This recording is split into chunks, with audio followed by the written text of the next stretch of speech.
नमस्कार बंधुगण बंधु माने आजिर एही ज्योतिष कार्यक्रम को आपण मानक स्वागत। आजिर ए भिडियोटी धनु राशि व्यक्ति विशेष मानक पई बहुत गुरुत्वपूर्ण अटे, बहुत ही खास अटे। तेबे बंधु माने आजिर ए भिडियो रे आमे माने जानिबा धनु राशि व्यक्ति विशेष माने जीवन रे काहेकि एते दुख टेंशन एवं समस्या घेर रे रहउछंती। आपण को सर्वदा आर्थिक समस्या दे काहेकि गति करने को पड़ुछि। आपणकर गृह रे सुख शांति काहेकि रहुनाही। आपणकर मन चाहुतुबा कार्य रे काहेकि आपण को सफलता प्राप्त हेउनाही। तेबे एही सब समस्या आपणक सहित काहेकि बारंबार हेउछि। आपण को आपणक जीवन रे काहेकि एते दुख मिलुछि। तेबे बंधु माने आजिर एही वीडियो रे आमे माने ए समस्त प्रश्नर उत्तर विस्तार भाव में आलोचना करिबा। ता पूर्वरु जदि आपण मानकर धनुराशि होई थाए तेबे वीडियोटी को गोटे लाइक करी चैनल टी को सब्सक्राइब कर दियंतु एवं वीडियोटी को स्किप न करी थरे मात्र शेष पर्यंत निश्चिंत देखंतु। जदि आपण माने ईश्वर को सच्चा हृदय रे भक्ति करुथांती विश्वास करुथांती तेबे भक्ति एवं श्रद्धार सहित कमेंट बॉक्स रे जय मां लक्ष्मी अवश्य लिखि दियंतु। तेबे बंधु माने धनु राशि व्यक्ति विशेष मानकर व्यक्तित्व विषय रे प्रथमे आलोचना करिबा। एहा परे आमे माने जानिबा धनु राशि व्यक्ति विशेष माने जीवन रे काहेकि एते दुख भोगुचंती। तेबे बंधु माने राशि चक्र 12 कोटी राशि मध्यरु नवम राशि होइछि धनु राशि एवं धनु राशि राशियाधिपति होउचंती देवगुरु बृहस्पति एवं देवगुरु बृहस्पति को देवता मानकर गुरु बोली माना जाए। तेबे बंधु माने धनु राशि व्यक्ति विशेष माने किभଳି होइथांती। धनु राशि प्रतीक हेउची जणे व्यक्ति निज हाथ रे धनु धरी ठिया होइछंती एवं धनु राशि अग्नि तत्वर राशि अटे। तेबे बंधु माने धनु राशि व्यक्ति विशेष माने पर उपकारी होइथांती, बहुत साहाय्यकारी एवं दयालु स्वभावर होइथांती एवं बहुत ज्ञानी एवं टैलेंट मध्य तांकठारे अंतर्निहित होई रही थाए। मात्र सेमानंकु जदि केही अधिक ज्ञान प्रदान करंती ताहा सेमानंकु पसंद आसी न थाए, कारण एमानंकर राशि राशियाधिपति हेउचंती देवगुरु बृहस्पति जे कि देवता मानंकर गुरु अटंती अर्थात बहुत ज्ञानी अटंती। जे निजे जने लेक्चर अटंती तांकु अन्य केही जने ज्ञान प्रदान करे जे तांकु जेमिति ताहा पसंद आसी न थाए। धनु राशि व्यक्ति विशेष माने अन्य को ज्ञान प्रदान करिबारे तत्पर रही थांती, अन्य मानकु बुझाई थांती, उपदेश देई थांती एवं सबुठारु बड़ कथा हेउची धनु राशि व्यक्ति विशेष माने निर्भय स्वभावर अटंती। एमाने तांको जीवन रे कोनोसी जिनिस को भय करि न थांती, सर्वदा एमाने प्रत्येक कार्य रे आगभर होई थांती, अन्य मानकु सर्वदा साहाय्य हाथ बढ़ाई थांती। सबु बेले एमानक भितरे गोटिए जिनिस देखा जाए कि प्रत्येक कार्य को बहुत सहज भाव में संपूर्ण करि थांती। एमानकर मध्य रे इंटेलिजेंसी बहुत भल रही थाए। एमाने बहुत जल्दी शॉर्ट टेम्पर होई जाई थांती जेहेतु एमाने अग्नि तत्वर राशि अटंती, तो सेथि पई एमाने बहुत जल्दी रागी जाई थांती। धनु राशि व्यक्ति विशेष मानकर जीवन रे बंधु बांधव सांग साथी बहुत कम रही थांती। से माने खूब कम सांग साथी बनैबा को पसंद करि थांती, मात्र साहाय्यकारी सांग साथी बनैबा पई ये सब बेले प्रयास करि थांती। एमाने बाहरे बुलाबुली करबा को बहुत पसंद करि थांती, विशेष करी सी बीच नदी कूल एभली स्थान रे से माने बुलिबा पई बहुत पसंद करि थांती एवं डीप नॉलेज रो एमानकर बहुत शौक रही थाए। आध्यात्मिकता स्पिरिचुआलिटी ए सब क्षेत्र रे एमाने गभीर अध्ययन करि थांती। एमाने बहुत ईश्वर विश्वासी एवं ईश्वर प्रेमी होई थांती। एहा सहित एमानक भितरे कलात्मक जिनिस प्रति जिनिस मध्य परिलक्षित होई करा जाए, अर्थात कोनोसी ना कोनोसी जिनिसर कला एमानक मध्य रे भरी रही थाए। स्पोर्ट्स फील्ड रे एवं टेक्निकल फील्ड रे टेक्निक जिनस गुड़ी को बुझीबार कला एमानकु बहुत भल भाव में जना थाए। जदि आमे भल पाइबार कथा कहिबा तो लव रिलेशन रे एमानकर किछि ना किछि कथा को नहीं सब बेले जुक्ति तर्क लागी रही थाए एवं असुविधा मध्य लागी रही थाए। घरे परिवार रे मध्य एमाने କଥା କଥାରେ ଆର୍ଗୁମେଣ୍ଟ କରିଥାନ୍ତି ଏବଂ ସେମାନଙ୍କର ଗୋଟେ ବଡ଼ ଗୁଣ ହେଉଛି କୌଣସି ବି ଲୋକକୁ ଏମାନେ ଭଲ ଭାବରେ ଏବଂ କମ୍ ସମୟରେ ଚିହ୍ନି ଯାଇଥାନ୍ତି। ଅର୍ଥାତ୍ କେଉଁ ଲୋକର କେଉଁପରି ସ୍ୱଭାବ ଏମାନେ ଭଲ ଭାବରେ ଜାଣିପାରିଥାନ୍ତି କିମ୍ବା ସେମାନେ ଅନ୍ୟମାନଙ୍କୁ ଜାଣିବା ପାଇଁ ମଧ୍ୟ ଚେଷ୍ଟା ଜାରି ରଖିଥାନ୍ତି ଏବଂ ଆଗକୁ କ'ଣ ହେବାର ଅଛି ତାହା ମଧ୍ୟ ଏମାନଙ୍କୁ ପୂର୍ବରୁ ଜଣାପଡ଼ିଯାଇଥାଏ। ଏବେ ଆସନ୍ତୁ ଜାଣିବା କେଉଁ ରାଶିର ବ୍ୟକ୍ତିବିଶେଷମାନଙ୍କ ସହିତ ଆପଣ ଅଧିକ ସମ୍ପର୍କ ରଖିବା ଉଚିତ ନୁହେଁ, କାରଣ ଏମିତିରେ ବି ସେହି ରାଶିର ବ୍ୟକ୍ତିବିଶେଷମାନଙ୍କ ସହିତ ଆପଣଙ୍କର ତାଳମେଳ ସେତେଟା ଭଲ ରହିବ ନାହିଁ ଏବଂ ସେହି ରାଶିର ବ୍ୟକ୍ତିବିଶେଷମାନେ ଆପଣଙ୍କ ସହିତ ବିଶ୍ୱାସଘାତକତା କରିବେ ଏବଂ ସେହି ରାଶି ଗୁଡ଼ିକ ହେଲେ ତୁଳା ରାଶି, ବୃଷ ରାଶି ଏବଂ ମକର ରାଶି। ତେବେ ଏହି ତିନୋଟି ରାଶିର ବ୍ୟକ୍ତିବିଶେଷମାନଙ୍କ ସହିତ ଆପଣଙ୍କର ତାଳମେଳ ଠିକ୍ ରହିବ ନାହିଁ।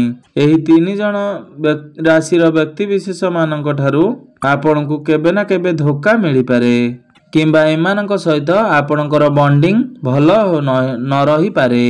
ଏବେ ଆସନ୍ତୁ ଜାଣିନେବା ଧନୁ ରାଶିର ବ୍ୟକ୍ତିବିଶେଷମାନଙ୍କର ଜୀବନରେ ଏତେ ଦୁଃଖ କାହିଁକି ପାଇଥାନ୍ତି, ସେମାନଙ୍କୁ କାହିଁକି ଏତେ ଜୀବନରେ ସମସ୍ୟାର ସମ୍ମୁଖୀନ ହେବାକୁ ପଡ଼ିଥାଏ। ତେବେ ଜ୍ୟୋତିଷ ଶାସ୍ତ୍ର ଅନୁସାରେ ଧନୁରାଶିମାନଙ୍କର ସମସ୍ୟାର ପ୍ରଥମ କାରଣ ହେଉଛି ସେମାନଙ୍କର ଭାବନାତ୍ମକ ଗୁଣ। ଏମିତିରେ ଧନୁରାଶିର ବ୍ୟକ୍ତିବିଶେଷମାନେ ବହୁତ ବୁଦ୍ଧିମାନ ହୋଇଥାନ୍ତି, ମାତ୍ର ସେମାନଙ୍କ ମଧ୍ୟରେ ଭାବୁକତା ଅଧିକ ମାତ୍ରାରେ ରହିଥାଏ ଏବଂ ଆପଣଙ୍କର ଏହି ପ୍ରକୃତି ଲାଗି ଅନ୍ୟମାନେ ଆପଣଙ୍କର ଫାଇଦା ଉଠାଇଥାନ୍ତି। ଯଦି କୌଣସି ବ୍ୟକ୍ତି ଆପଣଙ୍କ ଆଗରେ ଟିକେ ଇମୋସନାଲ ହୋଇ କିଛି କଥା କହିଦିଅନ୍ତି ତ ଆପଣ ବହୁତ ଜଲ୍ଦି ଭାବନାରେ ରହିଯାଆନ୍ତି ଏବଂ ଏହି କାରଣରୁ ଅନ୍ୟମାନେ ଆପଣଙ୍କର ଫାଇଦା ଉଠାଇଥାନ୍ତି ଏବଂ ସବୁଠାରୁ ମଜା କଥା ହେଉଛି ଆପଣ ତାହା ଜାଣିଥାନ୍ତି ସେହି ଲୋକଟି ଆପଣଙ୍କର ଫାଇଦା ଉଠାଉଛି, ମାତ୍ର ତାପରେ ମଧ୍ୟ ଆପଣ ସେହି ବ୍ୟକ୍ତିକୁ ବିଶ୍ୱାସ କରିଥାନ୍ତି, ଯାହା ଫଳରେ ଆପଣଙ୍କୁ ଆପଣଙ୍କ ଜୀବନର ସମସ୍ୟାରେ ସାମ୍ନା କରିବାକୁ ପଡ଼ିଥାଏ। ଦ୍ୱିତୀୟ ସମସ୍ୟାର କାରଣ ହେଉଛି ଦୁଇ ସ୍ୱଭାବକ ହୋଇଥାନ୍ତି।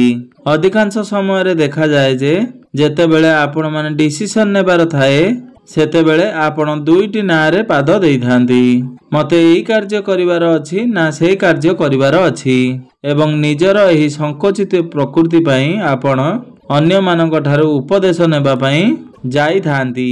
କୌଣସି ଲୋକଙ୍କ ଠାରୁ ଉପଦେଶ ନେବା ଖରାପ ଜିନିଷ ହୋଇନଥାଏ, ମାତ୍ର ଆପଣଙ୍କୁ କେବେ ବି ସଠିକ ଉପାୟ ବା ଉପଦେଶକାରୀ ମିଳିନଥାନ୍ତି ଏବଂ ନିଜର ଏହି ସଂକୁଚିତ ପ୍ରକୃତି ପାଇଁ ନିଜର ମତାମତ ନ ରଖି ଅନ୍ୟମାନଙ୍କର ଉପଦେଶ ଗ୍ରହଣ କରିନିଅନ୍ତି ଏବଂ କାର୍ଯ୍ୟରେ ମଧ୍ୟ ଲଗାଇଥାନ୍ତି, ଯାହା ଫଳରେ ଆପଣଙ୍କୁ ସମସ୍ୟାର ସାମ୍ନା କରିବାକୁ ପଡ଼ିଥାଏ।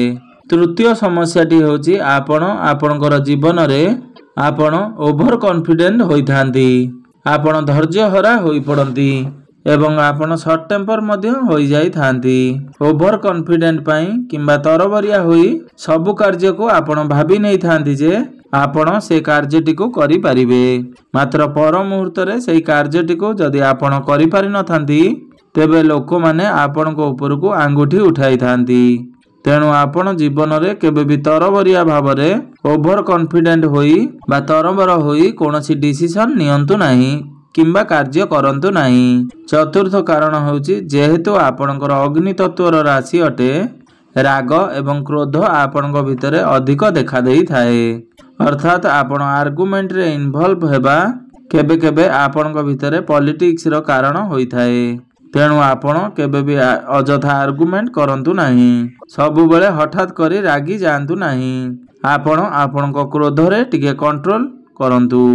ଆପଣ ପ୍ରଥମେ ଜିନିଷ ଗୁଡ଼ିକ ବୁଝିବା ପାଇଁ ଚେଷ୍ଟା କରନ୍ତୁ।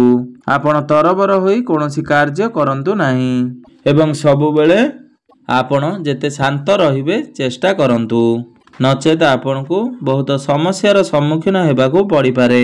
ଆପଣଙ୍କର ବୈବାହିକ ଜୀବନରେ, ଆପଣଙ୍କର ପ୍ରେମ ଜୀବନରେ ଏବଂ ଆପଣଙ୍କର ଫ୍ୟାମିଲି ରିଲେସନରେ, ଆପଣଙ୍କର କାର୍ଯ୍ୟ କ୍ଷେତ୍ରରେ, ଗଭର୍ଣ୍ଣମେଣ୍ଟ ସେକ୍ଟରରେ, ଏହି ପ୍ରତ୍ୟେକ କ୍ଷେତ୍ରରେ ଆପଣ ବଡ଼ ବଡ଼ ଜିନିଷରେ ପ୍ରତ୍ୟେକ କାର୍ଯ୍ୟରେ ହତାଶ ହେବା ପାଇଁ ପଡ଼ିବ କେବଳ ଆପଣଙ୍କର ଏହି ଗୁଣ ପାଇଁ। ତ ଏସବୁ ଗୁଣକୁ ଆପଣ ସର୍ବଦା ଧ୍ୟାନରେ ରଖିବା ଉଚିତ। ଷଷ୍ଠ ପ୍ରମୁଖ କାରଣଟି ହେଉଛି ଆପଣ ସର୍ବଦା ସଚୋଟ ହୋଇଥାନ୍ତି ବା ଦୟାଳୁ ସ୍ୱଭାବର ହୋଇଥାନ୍ତି। ମାତ୍ର ଆପଣ ସର୍ବଦା ଆଖି ବୁଜି ସମସ୍ତଙ୍କ ଉପରେ ବିଶ୍ୱାସ କରିଯାଆନ୍ତି। ତେବେ ବନ୍ଧୁମାନେ ଏପରିକି ଆପଣ ହଠାତ୍ କରି କାହା ଉପରେ ବିଶ୍ୱାସ କରିନଥାନ୍ତି। ମାତ୍ର ଯାହା ଉପରେ ଆପଣ ଭରସା କରିଥାନ୍ତି ତ ଆଖି ବୁଜି ଆପଣ ଭରସା କରିନେଇଥାନ୍ତି। ଧନୁରାଶିର ବ୍ୟକ୍ତିବିଶେଷମାନେ ବୁଦ୍ଧିମାନ ତ ହୋଇଥାନ୍ତି, ମାତ୍ର ବେଳେ ବେଳେ ଅନ୍ୟ ବ୍ୟକ୍ତିମାନେ ଆପଣଙ୍କୁ ବହୁତ ତେଲ ମାରିବା ପାଇଁ ଚେଷ୍ଟା କରିଥାନ୍ତି ଏବଂ ସେତେବେଳେ ଆପଣ ସେଇ କଥାରେ ସିରିୟସ୍ ହୋଇଯାଇଥାନ୍ତି। ମାତ୍ର ଆପଣ କେବେ ବି ଅଧିକ ଓଭର ସିରିୟସ୍ ହୁଅନ୍ତୁ ନାହିଁ, କେବେ ବି ପଜେସିଭ୍ ହୁଅନ୍ତୁ ନାହିଁ ଏବଂ ସେହି ବ୍ୟକ୍ତିମାନଙ୍କ ସହିତ ବହୁତ ଅଧିକ ସଚୋଟ କେବେ ବି ହୁଅନ୍ତୁ ନାହିଁ ଯେଉଁମାନେ ଆପଣଙ୍କର ଫାଇଦା ଉଠାଇବା ପାଇଁ ଚେଷ୍ଟା କରୁଛନ୍ତି। ନଚେତ୍ ସେମାନେ ନିଶ୍ଚିନ୍ତ ରୂପରେ ଆପଣଙ୍କୁ ଧୋକା ହିଁ ଦେବେ ଏବଂ ପରିଶେଷରେ ଆପଣଙ୍କୁ ହିଁ ପସ୍ତେଇବାକୁ ପଡ଼ିବ, ଆପଣଙ୍କୁ ହିଁ ସମସ୍ୟାର ସାମ୍ନା କରିବା ପାଇଁ ପଡ଼ିବ। ତେବେ ବନ୍ଧୁମାନେ ଏହିସବୁ ଗୁଣ ଯଦି ଆପଣ ଆପଣଙ୍କ ଭିତରେ ପରିଲକ୍ଷିତ କରୁଛନ୍ତି ତ ନିଶ୍ଚିନ୍ତ ଭାବରେ ଆପଣ ଚେଷ୍ଟା କରନ୍ତୁ ଏସବୁ ଗୁଣ ଗୁଡ଼ିକୁ ଆପଣଙ୍କ ଭିତରୁ ବାହାର କରିବା ପାଇଁ। ବିଶେଷ କରି ଆପଣ ଆପଣଙ୍କର କ୍ରୋଧ ଉପରେ କଣ୍ଟ୍ରୋଲ କରନ୍ତୁ, ନିଜର ରାଗ ଉପରେ ଆପଣ କଣ୍ଟ୍ରୋଲ କରନ୍ତୁ ଏବଂ ଆପଣ କାହାକୁ ଆଖି ବୁଜି ବିଶ୍ୱାସ ନ କରି ଆପଣ ପ୍ରାକ୍ଟିକାଲ ହେବା ପାଇଁ ଚେଷ୍ଟା କରନ୍ତୁ। ଆପଣ କେବେ ବି ଓଭର କନଫିଡେଣ୍ଟ ହୁଅନ୍ତୁ ନାହିଁ। କେଉଁ କାର୍ଯ୍ୟଟି ଆପଣ କରିପାରିବେ ଏବଂ କେଉଁ କାର୍ଯ୍ୟଟି ଆପଣ କରିପାରିବେ ନାହିଁ ତାହା ବୁଝି ବିଚାରି ଭଲ ଭାବରେ ଚିନ୍ତା କରି ସେ କାର୍ଯ୍ୟଟିକୁ ଆପଣ ଆପଣଙ୍କ ହାତକୁ ନିଅନ୍ତୁ, ଯାହା ଫଳରେ ଆପଣଙ୍କ ଉପରକୁ କେହି ବି ଆଙ୍ଗୁଠି ଉଠେଇ ପାରିବେ ନାହିଁ ଏବଂ ସର୍ବଦା ଆପଣ ଯୁକ୍ତିତର୍କ ଠାରୁ ଦୂରେଇ ରୁହନ୍ତୁ। ଆପଣ ଅଯଥା କଥାରେ ଆର୍ଗୁମେଣ୍ଟ ଠାରୁ ଦୂରେଇ ରୁହନ୍ତୁ ଏବଂ ସମ୍ପର୍କ ଗୁଡ଼ିକୁ ଆଖି ଆଗରେ ରଖି ଆପଣ କୌଣସି କଥା କୁହନ୍ତୁ ବା ନିଷ୍ପତ୍ତି ନିଅନ୍ତୁ, ନଚେତ୍ ଏହାର ଖରାପ ପ୍ରଭାବ ଆପଣଙ୍କର ରିଲେସନ ଉପରେ ପଡ଼ିଥାଏ, ଯାହା ଫଳରେ ଆପଣଙ୍କ ଜୀବନରେ ବାରମ୍ବାର ଦୁଃଖ ଆସିଥାଏ। ତେବେ ବନ୍ଧୁମାନେ ଶ୍ରୀମଦ୍ ଭଗବତ ଗୀତାରେ ଶ୍ରୀକୃଷ୍ଣ କହିଛନ୍ତି ମନୁଷ୍ୟ ନିଜ ଭାଗ୍ୟ ନିଜେ ଗଠନ କରିଥାଏ। ଆମର କର୍ମ ଆଧାରରେ ହିଁ ଆମେ ଆମର ଭାଗ୍ୟକୁ ଗଢ଼ିଥାଉ। ଆମର ଭବିଷ୍ୟତ ଆମର କର୍ମ ଆଧାରରେ ହିଁ ହୋଇଥାଏ। ତ ଆମେ ଯେଉଁଭଳି ଭାବରେ କାର୍ଯ୍ୟ କରିବା ଆମର ଭବିଷ୍ୟତ ସେଇଭଳି ଭାବରେ ନିର୍ଣ୍ଣିତ ହେବ, ସେଭଳି ଭାବରେ ଆମର ଭବିଷ୍ୟତ ଗଠନ ହେବ। ତେବେ ବନ୍ଧୁମାନେ ଆପଣ ସର୍ବଦା ନିଜର କାର୍ଯ୍ୟକୁ ଠିକ୍ କରିବାରେ ବା ରଖିବାରେ ଚେଷ୍ଟା କରନ୍ତୁ। ଆପଣ ଯେଉଁଭଳି କାର୍ଯ୍ୟ କରିବେ ସେହି ଆଧାରରେ ହିଁ ଆପଣ ଆପଣଙ୍କର ଭବିଷ୍ୟତ ଗଢ଼ିବେ। ପ୍ରତ୍ୟେକ ମନୁଷ୍ୟ ଜୀବନରେ ଦୁଃଖ ଆସିଥାଏ ଏବଂ ସମସ୍ୟା ମଧ୍ୟ ଆସିଥାଏ, କାରଣ ଦୁଃଖ ପରେ ସୁଖ, ସୁଖ ପରେ ଦୁଃଖ ହେଉଛି ଏହି ଦୁନିଆର ନୀତି। ତ ଦୁଃଖ ବେଳେ ଆମେମାନେ କେବେ ବି ଭାଙ୍ଗି ପଡ଼ିବା ଉଚିତ ନୁହେଁ, ଦୁଃଖର ସାମ୍ନା କରିବାକୁ ପଡ଼ିବ କିମ୍ବା ସୁଖ ସମୟରେ ଆପଣ ସୁଖରେ କେବେ ଭାସିଯିବା ଉଚିତ ନୁହେଁ। ସବୁବେଳେ ନିଜକୁ ଷ୍ଟେବୁଲ ରଖିବା ଉଚିତ, ଦୁଃଖର ସାମ୍ନା କରିବା ଉଚିତ ଏବଂ ସୁଖରେ ଅନ୍ୟମାନଙ୍କର ଉପକାର କରିବା ଉଚିତ। ତେବେ ବନ୍ଧୁମାନେ ମୋର ଏହି ଭିଡ଼ିଓଟି ଯଦି ଆପଣମାନଙ୍କୁ ଭଲ ଲାଗିଥାଏ ତେବେ ଭିଡ଼ିଓଟିକୁ ଗୋଟେ ଲାଇକ୍ କରି ଚ୍ୟାନେଲଟିକୁ ସବସ୍କ୍ରାଇବ୍ କରିଦିଅନ୍ତୁ ଏବଂ କମେଣ୍ଟ ବକ୍ସରେ ଭକ୍ତି ଏବଂ ଶ୍ରଦ୍ଧାର ସହିତ ଜୟ ଜଗନ୍ନାଥ, ଜୟ ମା ଲକ୍ଷ୍ମୀ ଅବଶ୍ୟ ଲେଖି